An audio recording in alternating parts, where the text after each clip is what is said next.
నమస్తే, welcome back to world Bharati. సజ్జలతో ఇడ్లీ చేసుకుందాం. ఎలా చేయాలో తయారు చేయాలో చూపిస్తానండి. పప్పు ఓకే. సజ్జల ఇడ్లీ తయారు చేయడానికి ఒక కప్పు మినపప్పు, ఇవి సజ్జలు, ఒక కప్పు సజ్జలు వేసుకుని 2 సార్లు వాష్ చేసుకోవాలి శుభ్రంగా. వాటర్ వేసుకుని వాష్ చేస్తాను.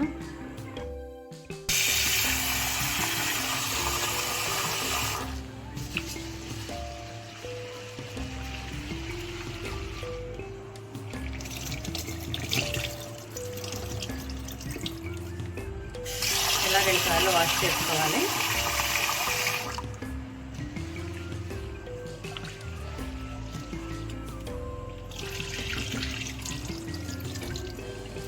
గ్లాసులు వాటర్ వేసుకుని ఒక 4 గంటల సేపు నానాలి.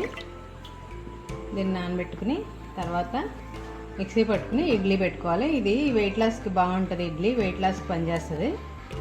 ఈ 4 గంటలు నానాక మిక్సీ పట్టి చూపిస్తాను. మూత పెట్టి 4 గంటలు నానబెడదాం.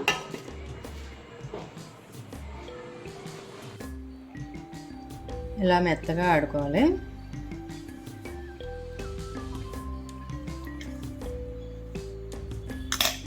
పిండంతా గిన్నెలోకి వేసుకుని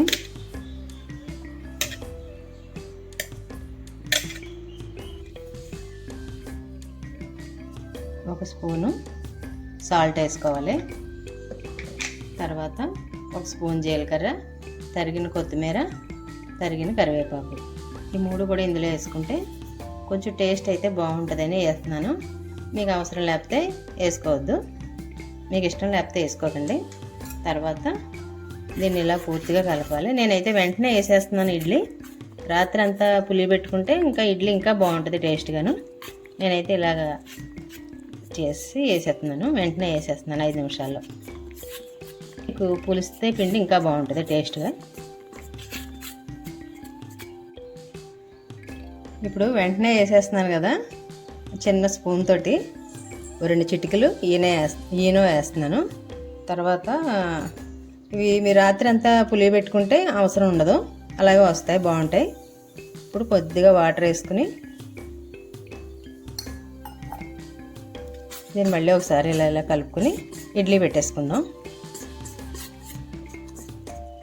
ఇది వెయిట్ లాస్కి, ఇందులో ఫైబర్ ఉంటుంది, ప్రోటీన్స్ ఉంటాయి, వెయిట్ లాస్కి బాగా పనిచేస్తుంది ఇడ్లీ. తప్పక ట్రై చేయండి. ట్రై చేసి ఇంట్లో చేసుకోండి. ఇప్పుడు ఇడ్లీ ప్లేట్లోని నెయ్యి వేసుకుని నెయ్యి అంతా రాసుకుని పెట్టుకుంటే ఇడ్లీలు ఈజీగా వస్తాయి.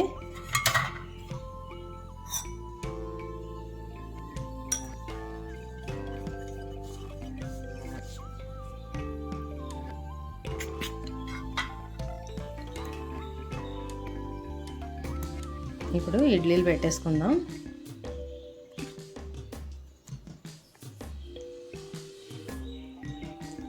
ఈనో వేసిన వెంటనే ఇడ్లీ పెట్టేసుకోవాలి. బేకింగ్ పౌడరు అయితే బేకింగ్ సోడా ఇవన్నీ వేసుకున్నప్పుడు వెంటనే పెట్టేసుకోవాలి.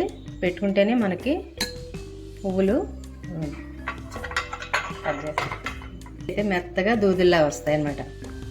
ఏ ఇడ్లీ అయినా ఏ దోశల్లో వేసినా వెంటనే వేసేసుకోవాలి.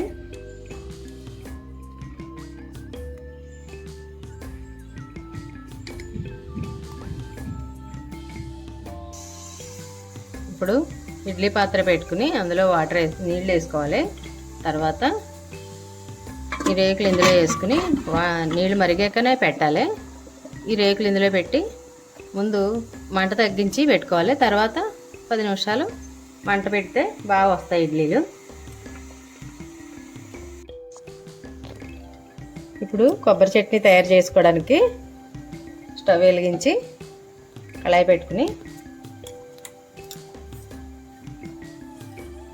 ఒక స్పూన్ జీలకర్ర,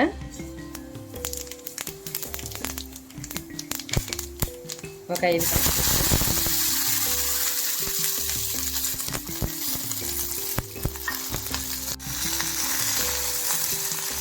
ఇవి ఇలా తెల్లగా వచ్చే వరకు వేయించుకుని ఒక ప్లేట్లో తీసుకోండి.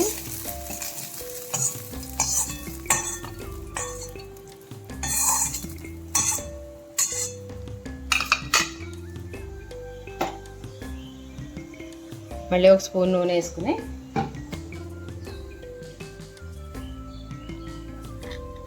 ఈ కప్పుతోటి వేరుశనగ గుళ్ళు వేసుకుందాం.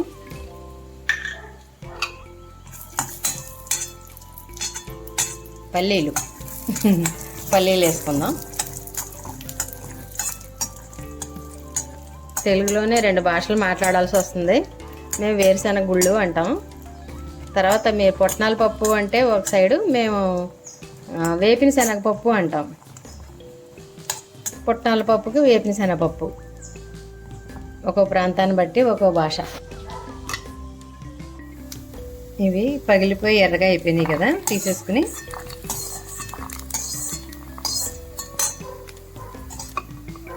స్టవ్ ఆఫ్ చేసి ఒక కప్పు ఇది వేపిన శనగపప్పు పుట్నాల పప్పు వేసుకుని, ఇది ఒక చెక్క కొబ్బరి చెక్క వేసుకుని మిక్సీ పెట్టేసుకుందాం. చట్నీ రెడీ అయిపోద్ది. చట్నీ అయితే ఇలా నలిగిపోయింది. దీన్ని బౌల్లోకి తీసుకుందాం.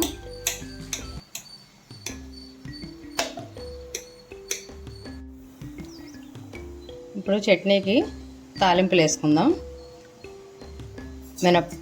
ముందు ఆవాలు వేసుకుని, తర్వాత మినప్పప్పు వేసుకుని,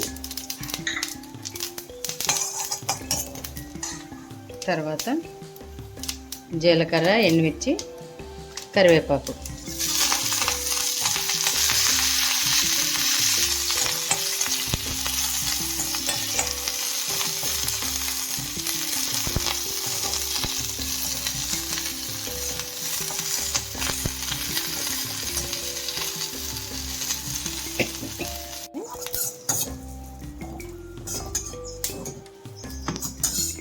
తాలింపు ఇందులో వేసుకుందాం. ఇప్పుడు ఇడ్లీ ఎంతవరకు వచ్చిందో చూద్దాం. 10 నిమిషాలు అయిపోయింది, పూర్తిగా అయిపోయింది. ఇది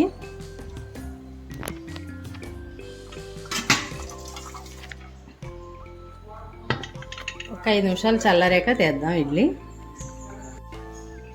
ఇప్పుడు 5 నిమిషాలు చల్లారాక ఇడ్లీ అయితే తీసుకుందాం.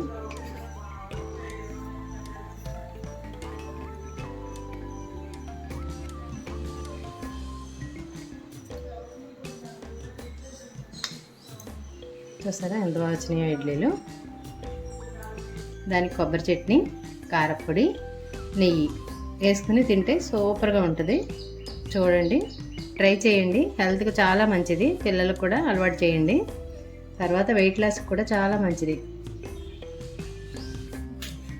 ఇప్పుడు సజ్జ ఇడ్లీ అయితే రెడీ అయిపోయింది కదా, ఎలా ఉందో టేస్ట్ చూద్దాం. చూసారా ఎంత బాగా వచ్చిందో. దీనికి కొబ్బరి చట్నీ, సాంబార్ కూడా చేసుకోవచ్చు. మామూలు ఇడ్లీలాగే సాంబార్ కూడా చేసుకుంటే బాగుంటుంది. కొబ్బరి చట్నీ, కారపొడి, నెయ్యి.